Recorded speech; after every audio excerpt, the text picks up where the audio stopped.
Hi friends, welcome to Ammu's coaching academy. అదేవిధంగా కొత్తగా వచ్చే వారికి లైక్ చేయండి సార్, షేర్ చేయండి సార్. అయితే ఇక్కడ ఈరోజు మెయిన్ కరెంట్ అఫైర్స్ హైకోర్టులో మనకు డిస్ట్రిక్ట్ కోర్టు సంబంధించిన main topics important topics questions ఇక్కడ మనకు త్వరలో ఒక ఎగ్జామ్ దిగుతుంది. ఎందుకంటే డేట్ కూడా ఎగ్జామ్స్ అడిగారు కాబట్టి 23 నుంచి. కానీ ఖచ్చితంగా కరెంట్ అఫైర్స్ చాలా కీలకమ్మా, ఏంటంటే డిస్ట్రిక్ట్ కోర్టు సంబంధించింది. అయితే ఇక్కడ మనకు మెయిన్ ఇంపార్టెంట్ ఫస్ట్ క్వశ్చన్ వచ్చేసిమా, ఏదంటే ఫస్ట్ క్వశ్చన్ ఇండియాలో సార్ 95వ చెస్ గ్రాండ్ మాస్టర్ హోదాగా ఎవరు వచ్చింది? Current affairs very important. ఇండియాలో వచ్చేసిమా 95వ చెస్ గ్రాండ్ మాస్టర్ హోదాగా 2026 మే మంత్ లో ప్రకటించారు సార్. అయితే చెస్ గ్రాండ్ మాస్టర్ గా ఒకరు వచ్చేసిమా అంటే మయాంక్ చక్రవర్తి, నెక్స్ట్ అదేవిధంగా ఆర్యు డెంగు, నెక్స్ట్ మూడవ వచ్చేసిమా దివ్య దేశ్ముఖ్, నాలుగో ఆప్షన్ వచ్చేసిమా ఎవరంటే ఆలోనాక్ గోస్ అనే వ్యక్తి నాలుగవ మనకు 95వ గ్రాండ్ మాస్టర్ హోదా. అంటే ఇది క్వశ్చన్ ఏంటంటే 95వ గ్రాండ్ మాస్టర్ హోదాగా ఇటీవల పొందిన పర్సన్ ఎవరు అని అంటారు. అతని పేరు వచ్చేసిమా ఎవరంటే ఆలోనాక్ గోస్ అనే వ్యక్తి 95వ గ్రాండ్ మాస్టర్ హోదా వచ్చింది. ఇతను ఏ రాష్ట్రం వాడంటే సార్ కోల్కతా రాష్ట్రానికి చెందిన పర్సన్. వెస్ట్ బెంగాల్లోని కోల్కతాలో జన్మించారు సార్, వెస్ట్ బెంగాల్లోని కోల్కతాలో. అయితే ఇక్కడ మనకు ఏంటంటే 95వ చెస్ గ్రాండ్ మాస్టర్ హోదాగా ఆలోనాక్ గోస్ ఎన్నికాడు. అయితే ఇక్కడ చెస్ గ్రాండ్ మాస్టర్ హోదా అంటే ఇక్కడ క్వశ్చన్ స్ట్రాటజిక్ లేదంటే చెస్ గ్రాండ్ మాస్టర్ హోదా పొందాలంటే చెస్లో గ్రాండ్ మాస్టర్ హోదా పొందాలంటే మినిమం వచ్చేసిమా 2500 పాయింట్లు సాధిస్తే చెస్లో గ్రాండ్ మాస్టర్ హోదా వస్తుంది సార్. మనకు చెస్లో గ్రాండ్ మాస్టర్ హోదా పొందాలంటే మినిమమ్ చెస్ గేమ్లో వచ్చేసిమా ఏంటంటే 2500 పాయింట్స్ సాధిస్తే 2500 పాయింట్లు సాధిస్తే అతనికి చెస్ గ్రాండ్ మాస్టర్ హోదా వస్తుంది సార్. అయితే ఈ యొక్క ప్రపంచంలో చెస్ మ్యాచ్ అనేది ఏ దేశం యొక్క నేషనల్ క్రీడ అంటే రష్యా దేశానికి చెందిన పర్సన్ సార్. ఈ యొక్క చెస్లో ఎన్ని గదులు ఉంటాయంటే మొత్తం వచ్చేసిమా 64 గదులు ఉంటాయి సార్, 64 గదులు ఉంటాయి. ఈ 64లో వచ్చేసిమా 32 వచ్చేసిమా ఏదంటే బ్లాక్, అదేవిధంగా 32 వచ్చేసిమా వైట్, మొత్తం ఏంటంటే 64 ఉంటాయి సార్. చెస్ గ్రాండ్ మాస్టర్ హోదా పొందాలంటే ఎన్ని పాయింట్స్ సాధించాలంటే 2500 పాయింట్స్ సాధించాలి. ఇప్పుడు మనకు చిన్న ఎగ్జామ్లు అవుతాడు, చెస్ గ్రాండ్ మాస్టర్ హోదా పొందాలంటే ఎన్ని పాయింట్స్ సాధించాలంటే మనకు చాలా ఇంపార్టెంట్ సార్. ఎన్ని పాయింట్ అంటే అక్కడ 2500 పాయింట్లు. చెస్లో ఏ దేశం యొక్క నేషన్ అంటే రష్యా దేశం వాళ్ళది. చెస్లో ఎన్ని గదులు ఉంటాయి? 64 గదులు ఉంటాయి, 32 బ్లాక్, 32 వైట్ అదేవిధంగా భారతదేశంలో చెస్లో గ్రాండ్ మాస్టర్ హోదా పొందిన మొట్టమొదటి వ్యక్తి వచ్చేసిమా ఎవరంటే విశ్వనాథ్ ఆనంద్ ఎప్పుడంటే 1986లో ఎంత వయసులో అంటే 18 సంవత్సరాలు వచ్చిందన్నమాట. అదేవిధంగా మహిళల్లో గ్రాండ్ మాస్టర్ హోదా పొందిన మొట్టమొదటి మహిళ వచ్చేసిమా ఎవరంటే కోనేరు హంపి గారు. ఎవరండి? కోనేరు హంపి వచ్చేసిమా ఈమె ఏ స్టేట్ అంటే ఆంధ్రప్రదేశ్ రాష్ట్రానికి చెందిన పర్సన్. కేవలం 15 సంవత్సరాలకు వచ్చిందమా. ఈమె ఏ సంవత్సరం అంటే 2002లో వచ్చేసిమా 2002లో గ్రాండ్ మాస్టర్ హోదా వచ్చింది. 2002లో గ్రాండ్ మాస్టర్ హోదా వచ్చింది సార్. కానీ ఇక్కడ మనకు క్వశ్చన్ వచ్చేసిమా కోనేరు హంపిమ్మ ఏ రాష్ట్రం అంటే ఆంధ్రప్రదేశ్ రాష్ట్రానికి చెందిన మహిళ. అదేవిధంగా కోనేరు హంపిమ్మ ఏపీ రాష్ట్రం చెందిన మహిళలో గ్రాండ్ మాస్టర్ పొందిన మొట్ట మహిళ. కేవలం 15 ఇయర్స్లోనే గ్రాండ్ మాస్టర్ వచ్చింది. అయితే కరెంట్ అఫైర్స్ అంటమ్మా ప్రపంచంలోనే అతి చిన్న వయసులోనే గ్రాండ్ మాస్టర్ హోదా పొందిన మహిళ వచ్చేసిమా ప్రపంచంలో అతి చిన్న వయసులోనే గ్రాండ్ మాస్టర్ పొందిన ప్రముఖ పర్సన్ ఎవరంటే దొమ్మరాజు గుకేష్. కేవలం వచ్చేసిమా దొమ్మరాజు గుకేష్ కేవలం ఇతనికి వచ్చేసిమా 12 సంవత్సరాలకే గ్రాండ్ మాస్టర్ హోదా రావడం సార్. గ్రాండ్ మాస్టర్ హోదా అంటే ప్రపంచంలో అతి చిన్న వయసులోనే గ్రాండ్ మాస్టర్ హోదా వచ్చింది. అదేవిధంగా ప్రపంచంలో అతి చిన్న వయసులోనే చెస్ విన్నర్ కూడా గెలిచాడు. ఎవరు సార్? ఎవరంటే దొమ్మరాజు గుకేష్. ఇతను ఏ స్టేట్ అంటే తమిళనాడు రాష్ట్రం వాడమా. అయితే గ్రాండ్ మాస్టర్ ఎక్కువ ఏ రాష్ట్రం నుంచి ఎన్నికైనంటే ఇప్పటి వరకు 2025 మే వరకు ఎంతమంది అంటే 9 మంది. ఈ 9 మందిలో ఎక్కువ ఏ స్టేట్ అంటే తమిళనాడు రాష్ట్రం వాళ్ళు. ప్రపంచంలో ఎక్కువ గ్రాండ్ మాస్టర్ హోదా పొందిన వాళ్ళమా ఏ దేశం అంటే రష్యా దేశానికి చెందిన పర్సన్ సార్. రష్యా దేశానికి చెందిన వాళ్ళమా. దీన్ని మనకి ఎగ్జామ్లో అడిగే ఛాన్స్. నెక్స్ట్ అదేవిధంగా ఇటీవల ఏఐ ఆధారిత చాట్ బ్యాట్ అభయన్ అనే ఏ యొక్క దరఖాస్తు సంస్థ ప్రారంభించింది అంటే అభయ్ అనే యాప్ చాలా ఇంపార్టెంట్ సార్. అభయ్ అనే యాప్ వచ్చేసి ఏ సంస్థ ఈ కింద వల్ల దరఖాస్తు సంస్థ ప్రారంభించింది? ఒకటి వచ్చేసిమా రిజర్వ్ బ్యాంక్ ఆఫ్ ఇండియానా, నెక్స్ట్ అదేవిధంగా నెక్స్ట్ రా అనే సంస్థనా, నెక్స్ట్ ఐబీ ఇంటెలిజెంట్ బ్యూరోనా, మరి వచ్చేసిమా CBI central bureau of Indiana.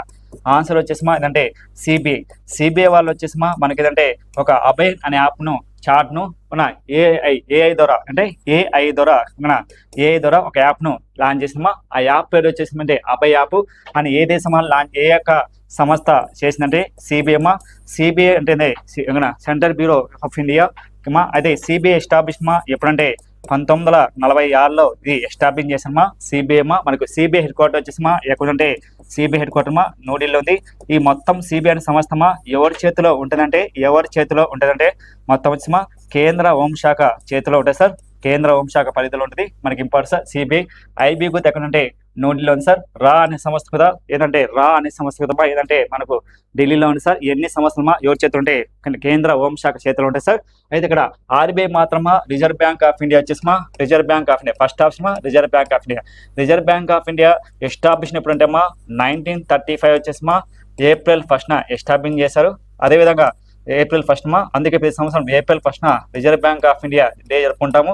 అయితే 2025కు రిజర్వ్ బ్యాంక్ ఆఫ్ ఇండియా ఏర్పడి ఎన్ని సంవత్సరాలు అంటే దాదాపు 90 సంవత్సరాలు కంప్లీట్ అయిందమ్మా 90 ఇయర్స్.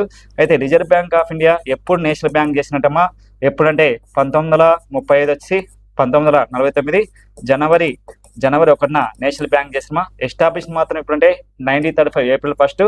నేషనల్ బ్యాంక్ ఎప్పుడంటే 1949 జనవరి 1. అయితే reserve bank of India head quarter వచ్చేసిమా ఎక్కడుందంటే హెడ్ క్వార్టర్ వచ్చేసిమా ముంబైలో ఉంది సార్. పేయండి ముంబైలో. First reserve bank of India ఏర్పడినప్పుడు మొట్టమొదటి హెడ్ క్వార్టర్ వచ్చేసిమా ఎక్కడంటే కోల్కతా నుంచి ఎక్కడ చేంజ్ చేసినట్టే ముంబైకి చేయడం జరిగింది సార్. ముంబైకి చేంజ్ చేయడం సార్. ఇది ఎగ్జామ్లో అడిగే ఛాన్స్ అన్నమాట.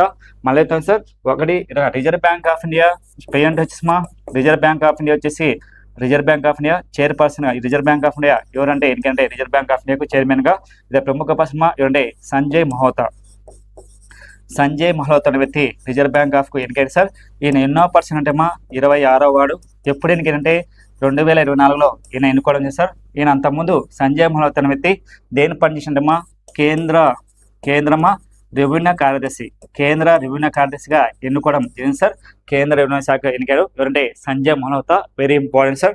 రిజర్వ్ బ్యాంక్ ఆఫ్ ఇండియా లక్ష్యం అంటే కరెన్సీని ముద్రించడం సార్. Main reserve bank of India ఏదంటే కరెన్సీని ముద్రించడం మెయిన్ లక్ష్యంగా పెట్టుకోవడం జరిగింది sir reserve bank of India. అయితే రిజర్వ్ బ్యాంక్ ఆఫ్ ఇండియా ఎక్కువ సార్లు కరెన్సీ రిజర్వ్. అయితే reserve bank of India first governor వచ్చేసి 1935లో వచ్చేసిమా ఎవరంటే Osborne Smith first reserve bank of India governor Osborne Smith. అదేవిధంగా భారతీయ గవర్నర్ వచ్చేసి 1947లో వచ్చేసిమా సిడి దేశ్ముఖ్. అదేవిధంగా రిజర్వ్ బ్యాంక్ ఆఫ్ ఇండియా ఇది ఫస్ట్ మన తెలుగువాడు వచ్చేసిమా ఎవరంటే వైవి రెడ్డి గారు ఫస్ట్ తెలుగువాడుగా ఎన్నికాడు. అయితే రిజర్వ్ బ్యాంక్ ఆఫ్ ఇండియా గవర్నర్గా పనిచేసిన మొట్టమొదటి తెలుగువాడు అంటే వైవి రెడ్డి గారు. సెకండ్ వచ్చి సుబ్బారావు. సెకండ్ పర్సన్ తెలుగువాడిగా ఎన్నుకోవడం చేశారు. ఇవన్నీ మనకు ఎగ్జామ్లో అడుగుతున్నామా. అదేవిధంగా రిజర్వ్ బ్యాంక్ ఆఫ్ ఇండియా మనకు ఒక గవర్నరు, 4 డిప్యూటీ గవర్నర్లు, 20 మంది వచ్చేసిమా మేనేజర్లు ఉంటారు. మొత్తం మంది అంటే 25 మంది వరకు దీంతో ఉంటారు సార్. ఎగ్జిక్యూటివ్ డైరెక్టర్గా 20 మంది ఉంటారు. అదేవిధంగా 4 వచ్చేసిమా డిప్యూటీ గవర్నర్లు, ఒకటి వచ్చేసిమా గవర్నర్గా మొత్తం అంత అంటే 25 మంది మెంబర్స్గా ఉంటారు సార్. ఇది మనకు ఎగ్జామ్లో అడిగే ఛాన్స్ అన్నమాట. అయితే ఇక్కడ మెయిన్ వచ్చేసిమా అభయ్ అనే యాప్ ఇటీవల ఎవరు లాంచ్ చేస్తే సిబిఐ వాళ్ళు లాంచ్ చేయడం జరిగింది సార్. నెక్స్ట్ క్వశ్చన్ నెక్స్ట్ అదేవిధంగా క్వశ్చన్ నెంబర్ ఈ కింది వాళ్ళలో సరైనది ఏదంటే ఫస్ట్ భారతదేశంలోనే మొట్టమొదటి ఫోటోగ్రఫీ యొక్క పరిరక్షణ పార్కును లడఖ్లోని ప్రారంభించారు. నెక్స్ట్ అదేవిధంగా ఈ పార్క్ వచ్చేసి లేహ్లోని సింధు నది ఒడ్డున ఉంది. నెక్స్ట్ అదేవిధంగా ఫోటోగ్రాఫ్ అంటే రాతి ఉపరిత పైన చెక్కిన చరిత్రాత్మకమైన పూర్వపు యొక్క శిలాలు, చిత్రాలు. నెక్స్ట్ లడఖ్లోని సుమారు 400 యొక్క ఫోటోగ్రాఫ్లను ప్రాంతాలను ప్రారంభించారు సార్. ఇక్కడ క్వశ్చన్ ఏంటంటే ఈ కింద వాళ్ళు సరైందంటే భారతదేశంలో మొట్టమొదటి ఫోటోగ్రాఫ్ యొక్క పరిరక్షణ పార్కును ఎక్కడ లడఖ్లో ప్రారంభించారమ్మా. అదేవిధంగా సెకండ్ ఆప్షన్ ఈ పార్కు లడఖ్లోని ఎక్కడంటే లేలోని ఒక సింధు నది ఒడ్డున ఉంది సార్. Second option. మూడో ఆప్షన్ ఫోటోగ్రాఫ్ యొక్క అంటే రాతి ఉపరితల పైన చెక్కిన యొక్క చరిత్రాత్మకమైన పూర్వకాలపు యొక్క శిల్పాలు, చిత్రాలు అన్నమాట ఉన్నాయి. నెక్స్ట్ అదేవిధంగా లడఖ్లోని సుమారు 400 ఫోటోగ్రాఫ్ ప్రాంతాలను గుర్తించడం సార్. ఇది జియోలాజికల్ సర్వే ఆఫ్ ఇండియా వాళ్ళు. నెక్స్ట్ దీనికి ఆన్సర్ వచ్చేసి ఏంటంటే ABCD. Second option ABC. పైవన్నీ రైట్ అయితే ఇక్కడ జమ్మూ కాశ్మీర్ నుంచి లడఖ్ను విడగొట్టారన్నమాట. లడఖ్ ఎప్పుడు విడగొట్టిందంటే 2019 అక్టోబర్ 31న లడఖ్ను విడగొట్టారు సార్. ఉత్తర జమ్మూ కాశ్మీర్ నుంచి లడక్. అయితే లడక్ మొత్తం ఎన్ని జిల్లాలు అంటే మా ఒకప్పుడు 2 జిల్లాలు ఉన్నాయి, కొత్తగా వచ్చేసి 5 జిల్లాలు, మొత్తం 7 జిల్లాలుగా లడక్ ఏర్పడిందన్నమాట. భారతదేశంలో పెద్ద నియోజకవర్గమ్మా, భారతదేశంలోనే అతి పెద్ద నియోజకవర్గం వచ్చేసిమా ఏదంటే లడక్. ఏకమా భారతదేశంలో పెద్ద నియోజకవర్గమ్మా ఏదంటే లడక్ సార్. ఇక్కడ మనకు లడక్ యొక్క క్యాపిటల్ వచ్చేసిమా ఏదంటే లే అనే క్యాపిటల్ మనకు ఉంది సార్. కేంద్ర ప్రాంత రాష్ట్రంగా జమ్మూ కాశ్మీర్ నుంచి లడక్ మార్చారు. కేవలం 7 జిల్లాలు మాత్రమే. ఆ 7 జిల్లాల పెద్ద నియోజకవర్గం కాన్స్టిట్యూషన్ మా ఏదంటే ఇండియా లోక్సభలో ఏదంటే లడక్ మా. నెక్స్ట్ మా అదేవిధంగా వచ్చినామా బ్రెజిల్ చెందిన ప్రముఖ క్రీడాకారుడు వచ్చేసి ఆస్కార్ స్మిత్ ఇటీవల మరణించాడు. అయితే అతను ఏ క్రీడకు సంబంధించిన వ్యక్తి? క్వశ్చన్ వచ్చేసి బ్రెజిల్ చెందిన ఒక ప్రముఖ క్రీడాకారుడు ఆస్కార్ స్మిత్ ఇటీవల మరణించాడు. అయితే ఆయన ఏ క్రీడకు చెందిన పర్సన్? ఒకటి వచ్చేసి రబ్బీకా, ఫుట్బాలా, బాస్కెట్ బాలా, హాకీ? ఆన్సర్ వచ్చేసి ఏ గేమ్ అంటే బాస్కెట్ బాల్కు చెందిన పర్సన్ అంటే ఆస్మర్ స్మిత్ అనే వ్యక్తి ఇటీవల చనిపోయారు సార్. అతని పేరు ఏ రాష్ట్రం అంటే బాస్కెట్ బాల్ కు చెందిన పర్సన్ చనిపోవడం జరిగింది సార్, బ్రెజిల్ వాడు. నెక్స్ట్ అదేవిధంగా భారతదేశంలోనే తన అణువిద్యుత్తును సామర్థ్యాన్ని 8.8 కిలోవాట్ల నుంచి 1000 కిలోవాట్లకు పెంచాలని యోచిస్తుంది. క్వశ్చన్ భారత్ తన అణువిద్యుత్తు సామర్థ్యాన్ని 8.8 నుంచి కిలోవాట్ నుంచి 100 కిలోవాట్ వరకు పెంచాలని యోచిస్తుంది. అది ఎప్పటికలంటే 2030కా, 2030కా, 2047కా, 2050కా? ఆన్సర్ వచ్చేసి ఏంటంటే 2030 కల్లా. అంటే 2030 కల్లా భారత్ వచ్చేసి తన విద్యుత్ సామర్థ్యాన్ని 8.8 కిలోవాట్ నుంచి 100 కిలోవాట్లకు పెంచాలని ఎప్పుడు కల్లా టార్గెట్ ఉంటుంది 2030కి. యాక్చువల్గా అయితే 2040కి టార్గెట్ ఉంటుంది. కానీ ఇటీవల మన మోడీ వచ్చేసి మన సమావేశంలో 2030 కల్లా మన అణువిద్యుత్ సామర్థ్యాన్ని పెంచాలని ఇటీవల ప్రకటించడం చేసి దీన్ని అమలు చేయాలని లక్ష్యం పెట్టుకుని ఎప్పుడంటే 2030 నుంచి. నెక్స్ట్ క్వశ్చన్ నెంబర్ ఇన్ఫోసిస్ యొక్క గ్లోబల్ బ్రాండ్ అంబాసిడర్గా ఎవరు నియమితులారు? చాలా ఇంపార్టెంట్ సార్. క్వశ్చన్ అంటే ఇన్ఫోసిస్ గ్లోబల్ బ్రాండ్ అంబాసిడర్గా ఇటీవల ఎవరు నియమితులారు? ఒకటి వచ్చేసి కారోస్ ఆల్కరాజ్, నెక్స్ట్ అదేవిధంగా రెఫెల్ నాదల్, నెక్స్ట్ అదేవిధంగా జానిక్ స్పిన్నర్, 4వ ఆప్షన్ ఎవరంటే రోజర్ ఫెదరర్. ఆన్సర్ వచ్చేసి ఎవరంటే కారోస్ ఆల్కాజ్ అనే వ్యక్తి ఎన్నికాడు. దేనికి బ్రాండ్ అంబాసిడర్ అంటే Infosys global brand ambassador. Infosys global brand అంబాసిడర్గా ఇటీవల ఎవరు నియమితులయ్యారంటే ప్రముఖ పర్సన్ వచ్చేసి కారోస్ ఆల్కాజ్. ఇతను ఏదానికంటే టెన్నిస్ ప్లేయర్ చెందిన పర్సన్ ఎవరంటే కారో ఆల్కాస్. వీళ్ళంతా దేనికి సంబంధించిన అంటే వీళ్ళందరూ పర్సన్స్ అందరూ దేనికి సంబంధించి అంటే టెన్నిస్ ప్లేయర్ సంబంధించిన. అయితే ఇన్ఫోసిస్ గ్లోబల్ బ్రాండ్ అంబాసిడర్గా ఎవరు ఎందుకంటే కారోస్ ఆల్కాజ్ ఇతను ఫస్ట్ ఆప్షన్ ఆన్సర్ సార్. ఏం పేరు ఎన్నికైనా సార్? అతని పేరు వచ్చేసి ఏదంటే కారోస్ ఆల్కాజ్ అనే వ్యక్తి దేనికి బ్రాండ్ అంబాసిడర్గా ఎన్నికైనంటే ఇన్ఫోసిస్ గ్లోబల్ బ్రాండ్ అంబాసిడర్గా ఎన్నుకోవడం జరిగింది సార్. నెక్స్ట్ అదేవిధంగా క్వశ్చన్ నెంబర్ ఈ కింది వాళ్ళలో సరైనది ఏది? ఈ కింది వాళ్ళ సరైనది భారతదేశంలోనే మొట్టమొదటి ఆధునికమైన 3D చిప్ ప్యాకేజీని యూనిట్ను భువనేశ్వర్లోని ఒడిశాలో మరియు వచ్చేసి 3D గ్యాస్ సోలార్స్ను దాని యొక్క అనుబంధ సంస్థ ఏదంటే HBSPL ద్వారా 2,000 కోట్లతో పెట్టుబడితో ఏర్పాటు చేశారు. అంటే ఇది భారతదేశం మొట్టమొదటిగా అణువిద్యుత్ 3D చిప్ ప్యాకేజ్ ఒరిస్సా రాష్ట్రంలో లాంచ్ చేశారన్నమాట. సెకండ్ ఆప్షన్ భారతదేశం మొట్టమొదటి వాటర్ నీటి యొక్క వినియోగానికి కూడా రైల్వే డిపార్ట్మెంట్ అహ్మదాబాద్లో లాంచ్ చేశారు. మూడో ఆప్షన్ కెన్ నదుల యొక్క అనుబంధ సంస్థ ప్రాజెక్ట్ కూడా గిరిజనులకు మరియు రైతుల యొక్క వ్యాపారవేత్తలకు ఒక లాంచ్ చేశారన్నమాట. నెక్స్ట్ 4వ ఆప్షన్ అస్సోంలోని రైఫిల్లోని మణిపూర్లోని రేడియో హైవే మరియు వచ్చేసి పల్లెకి అవాజ్ను అనే కమ్యూనికేషన్ రేట్ని ప్రారంభించారు. అయితే ఆప్షన్ వచ్చేసి ఆన్సర్ ఏంటంటే ABCD అంటే 4వ ఆప్షన్ రైట్ సార్. ఆన్సర్ వచ్చేసి 4th ఆప్షన్ రైట్. అంటే క్వశ్చన్ ఏంటంటే 3D చిప్ ప్యాకేజ్ను ఇటీవల ఏ రాష్ట్రం 3D అని తెలుసు కదమ్మా మనకు. 3Dలో మొట్టమొదటిగా ఆధునికమైన ప్యాకేజ్ లాంచ్ చేసింది ఏ రాష్ట్రం అంటే భువనేశ్వర్లో. సెకండ్ ఆప్షన్ వాటర్ న్యూట్రన్ అంటే మొట్టమొదటి వాటర్ న్యూట్రన్ ఎక్కడ రైల్వే డిపార్ట్మెంట్ లాంచ్ చేసింది అహ్మదాబాద్లోని. నెక్స్ట్ అదేవిధంగా కేన్ సంబంధించిన నదులకు సంబంధించిన గిరిజన ప్రాంతాలు కానీ రైతుల యొక్క పర్యావరణకు చేయడానికి ఒక ఆదరణ చేసిమంట. నెక్స్ట్ అదేవిధంగా అస్సాం రైఫిల్లో వచ్చేసి మణిపూర్లోని రేడియో హైవేను లాంచ్ చేయడం సార్. కానీ ఆన్సర్ వచ్చేసి ఏంటంటే పైవన్నీ ఆన్సర్స్ రైట్ సార్. నెక్స్ట్ అదేవిధంగా క్వశ్చన్ నెంబర్ ఈ కింది వాళ్ళలో సరైనది ఏది? ఈ కింది వాళ్ళ సరైనది చాలా ఇంపార్టెంట్ భారతదేశంలోనే 99వ రామ్సార్ సైట్ రామ్సార్ సైట్ మా కే కే రామ్సార్ సైట్ మా ఏంటంటే షేఖజిల్ పశువుల సంరక్షణ కేంద్రం. సెకండ్ ఆప్షన్ మా షేఖజిల్ పశువుల అరబనాయాలు వచ్చేసి ఉత్తరప్రదేశ్లోని అలీగఢ్లో ఉంది. నెక్స్ట్ మూడు ఆప్షన్ మా ఉత్తరప్రదేశ్లోని 12వ రామ్సార్ సైట్లు ఉన్నాయి. నెక్స్ట్ భారతదేశంలో రామ్సార్ సైట్లు ఎక్కువ ఉన్న రాష్ట్రం వచ్చేసి ఏ రాష్ట్రం అంటే ఉత్తరప్రదేశ్. రామ్సార్ సైట్ అంటే ఏంటంటే చిత్తడినేల సార్, ఇది చిత్తడినేల అంటారు. రామ్సార్ అంటే ఏమంటే తెలుగులో ఇంగ్లీష్లో చిత్తడినేల అంటారు. అయితే భారతదేశంలో ఇప్పటి వరకు భారతదేశం ఎన్ని చిత్తడినేలుగా గుర్తించిందంటే 2026కు మేకు 99 చిత్తడినేలు సార్. ఈ 99 వచ్చేసి 99వ ఏంటంటే షేక్ జిల్ సంరక్షణ కేంద్రం. ఈ యొక్క షేఖజిల్ సంరక్షణ కేంద్రం అది ఏ రాష్ట్రం ఉందంటే ఉత్తరప్రదేశ్లో. ఉత్తరప్రదేశ్ ఎక్కడ ఉంటే అలీగఢ్లో ఉంది సార్, అలీగఢ్లో ఉంది. అయితే మొత్తం ఉత్తరప్రదేశ్ ఎన్ని ఉన్నాయంటే 12 ఉంటాయి సార్ రామ్సార్ సైట్లు. నెక్స్ట్ ఉత్తరప్రదేశ్లో. అయితే భారతదేశంలో అత్యధిక ఎక్కువ ఉన్న రాష్ట్రం వచ్చేసి భారతదేశంలో రామ్ సైట్లు ఎక్కువ ఉన్న రాష్ట్రమా ఏ రాష్ట్రం అంటే భారతదేశంలో తమిళనాడు రాష్ట్రంలో ఎక్కువ ఉన్నాయి సార్. తమిళనాడు రాష్ట్రంలో ఎన్ని ఉన్నాయంటే 20 ఉన్నాయి సార్. కానీ దీనికి ఆన్సర్ వచ్చేసి ఏదంటే ఏబిసి ఆన్సర్ ఏబిసి. అయితే భారతదేశంలో ఎక్కువ ఉన్న రాష్ట్రం ఏదమ్మా ఏ రాష్ట్రమా తమిళనాడు 20. కానీ ఇక్కడ ఏమైంది ఆప్షన్ ఉత్తరప్రదేశ్. కానీ రాంగ్ ఆన్సర్ ఏంటంటే దీనికి ఆన్సర్ వచ్చి ఏబిసి మాత్రమే, ఇది ఏబిసి. అయితే ఇక్కడ మనకు ఏదంటే ప్రపంచ చిత్తనేలు. అయితే ప్రపంచ చిత్తనేలు వచ్చేసి ఏ రోజు జరుపుకుంటామా ఫిబ్రవరి 2న జరుపుకుంటాం. World wetlands day. ఈ యొక్క వరల్డ్ వెట్లాండ్స్ అంటారమ్మా. ఈ చిత్తనేలు ఫస్ట్ 1971లో వచ్చేసి ఇరాన్లోని రామ్సాగర్లో ఫస్ట్ ఈ యొక్క చిత్తనేలు లాంచ్ చేసింది. అయితే భారతదేశంలో చిత్తనేలు వచ్చేసి ఎక్కువ ఉన్న రాష్ట్రం వచ్చేసి 99 ఉంటాయి పేరెంట్. ఈ 99లో ఎక్కువ ఉన్న రాష్ట్రం వచ్చేసి ఏ రాష్ట్రం అంటే తమిళనాడు రాష్ట్రంలో ఎక్కువ ఉన్నాయి సార్. అదేవిధంగా ఉత్తరప్రదేశ్ రాష్ట్రంలో ఎన్ని ఉన్నాయంటే 12 చిత్తనేలు ఉన్నాయి సార్. అయితే భారతదేశంలో 99లో అతిపెద్ద చిత్తనేలు వచ్చేసి ఏదంటే అతిపెద్ద చిత్తడినేలమ్మ ఏ ఉందంటే పెద్దది సుందర్బన్ సార్. ఏది సుందర్బన్ ఉంది. అదేవిధంగా అతి చిన్న చిత్తడినేల వచ్చేసి ఏదంటే రేణుక ఉంది.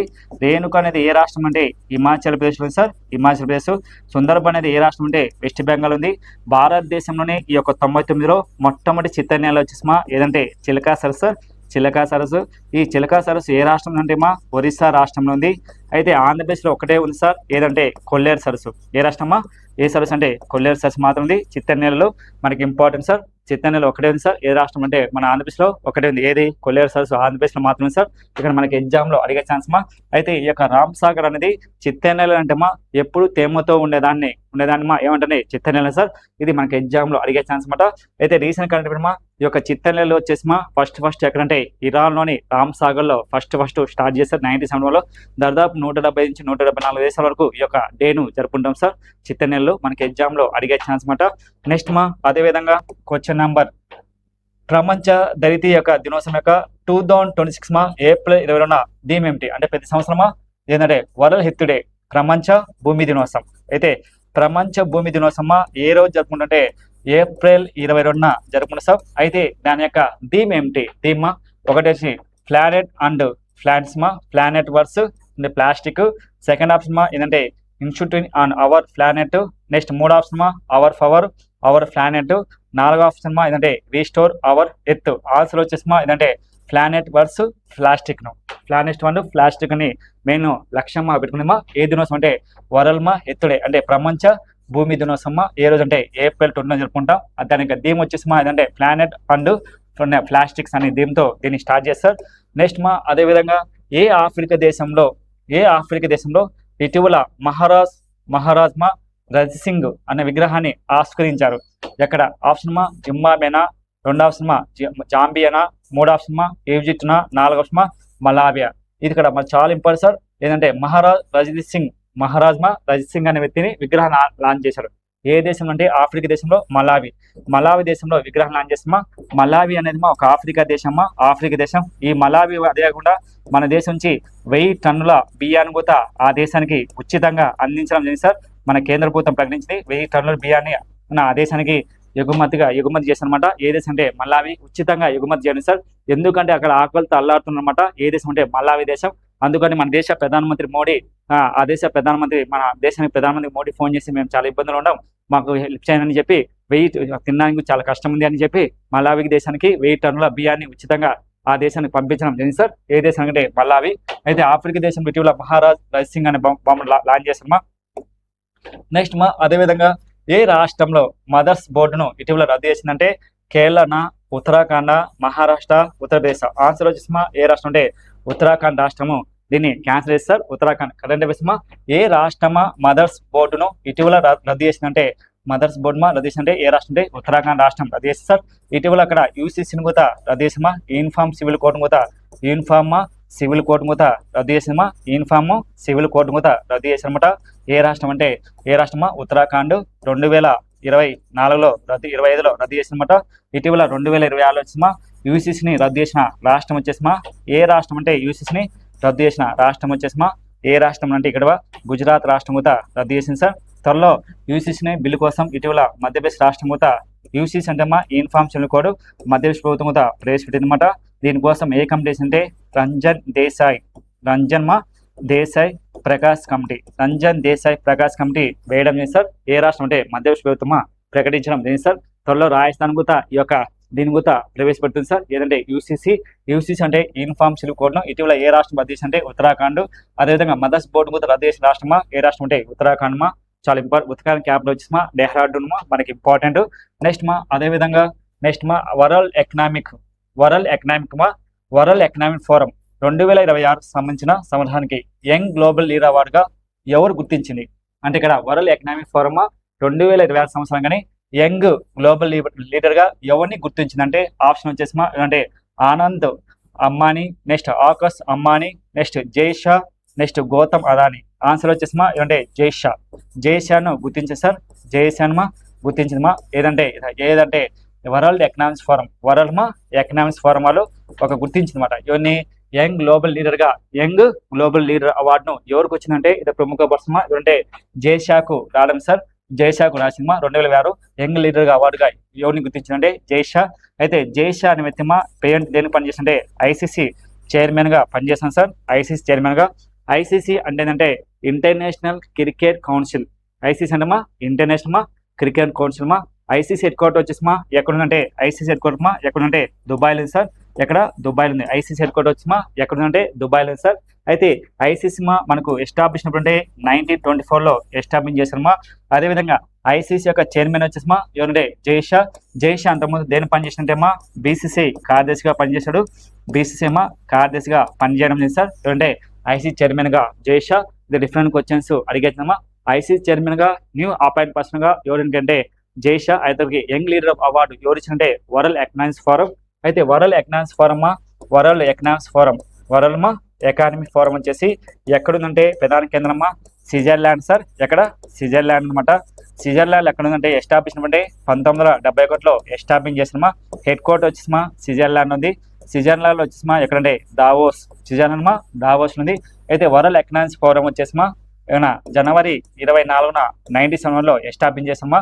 అయితే వరల్డ్ ఎకనామిక్స్ మీటింగ్ కూడా 2026 వచ్చేసి జనవరిలో ఎక్కడ జరిగిందంటే దావోస్లో జరిగింది సార్. దావోస్లో. ఈ సమావేశానికి ఆంధ్రప్రదేశ్ యొక్క ముఖ్యమంత్రి నారా చంద్రబాబు నాయుడు హాజరయ్యారు. ఆంధ్రప్రదేశ్ ముఖ్యమంత్రి నారా చంద్రబాబు. నెక్స్ట్ అదేవిధంగా తెలంగాణ సీఎం వచ్చేసి ఎవరంటే కేసీఆర్ కూడా సార్. తెలంగాణ సీఎం వచ్చేసి రేవంత్ రెడ్డి కూడా హాజరు సార్. ఇది మనకి ఎగ్జామ్ లో అడిగే ఛాన్స్ అన్నమాట. నెక్స్ట్ అదేవిధంగా జాతీయ చేనేత వస్త్రాలను ప్రపంచవ్యాప్తంగా ప్రోత్సహించేందుకు లక్ష్యంతో భారతదేశం ప్రభుత్వం యొక్క వస్త్ర పరిశ్రమను మంత్రి శాఖను ప్రారంభించింది. కార్యక్రమం ఏది? ఒకటి సార్ దేశం వచ్చి చేనేత అంటే భారతదేశంలో చేనేతను డెవలప్ చేయడానికి ప్రపంచవ్యాప్తంగా ప్రోత్సహించేందుకు భారతదేశం ప్రభుత్వ వస్త్రాల యొక్క పరిశ్రమను మంత్రి శాఖ వాళ్ళు ప్రారంభించారు. అయితే దాని యొక్క కార్యక్రమం పేరు ఏదంటే విశ్వసూత్ర ప్రపంచ కోసం భారత్ నేత వస్త్రాలు. అంటే ఇక్కడ మెయిన్ విశ్వసూత్ర మరియు వచ్చేసి ప్రపంచం కోసం భారత్ నేత వస్త్రాలను అనే దాంతో ఈ యొక్క మంత్రి శాఖ వాళ్ళు లాంచ్ చేసామా. అయితే జాతీయ చేనేత దినోత్సవం ఏ రోజు జరుపుకుంటాం అంటే August 7th జరుపుకుంటాం సార్. 2010 నుంచి నేషనల్ మనకు తెలుసుమా జాతీయ చేనేత దినోత్సవం జరుపుకుంటాం.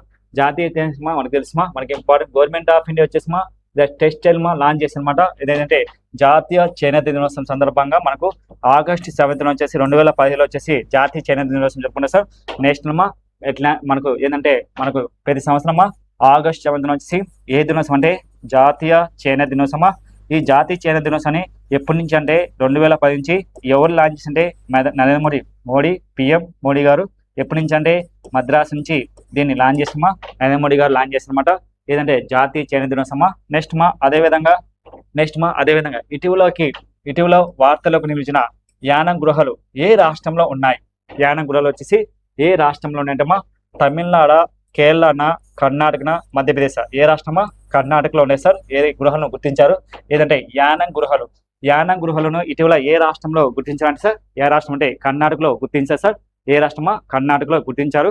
యానం అనే గృహమా ఏ రాష్ట్రం అంటే కర్ణాటక. దీన్ని ఎవరు ప్రకటించంటే geological survey of India. Geological survey of India వాళ్ళు ప్రకటించారు. జియోలాజికల్ సర్వే ఆఫ్ ఇండియా ఎక్కడుందంటే కోల్కతాలో సార్. కోల్కతాలోని వెస్ట్ బెంగాల్ ఉంది sir geological survey of India. Geological survey of India వచ్చేసి 2026కు స్థాపించి 107 సంవత్సరాలు పూర్తయింది సార్. ఏదంటే geological survey of India. Geological survey of India head quarters ఎక్కడుంటే కోల్కతాలో సార్, వెస్ట్ బెంగాల్ సార్. కానీ కరెంట్ అఫైర్స్ ఏదంటే యానం గృహాలు అనేది ఏ రాష్ట్రంలో ఇటీవల జియోలాజికల్ సర్వే ఆఫ్ ఇండియా గుర్తించారంటే ఏదంటే కర్ణాటక రాష్ట్రంలో గుర్తించడం జరిగింది సార్. ఇది సార్ మనకు main current affairs important topics అదే క్వశ్చన్స్ ఇంపార్టెంట్. అదేవిధంగా కొత్తగా మన ఛానల్ చూసే వారికి లైక్ చేయండి, షేర్ చేయండి sir. Thank you very much.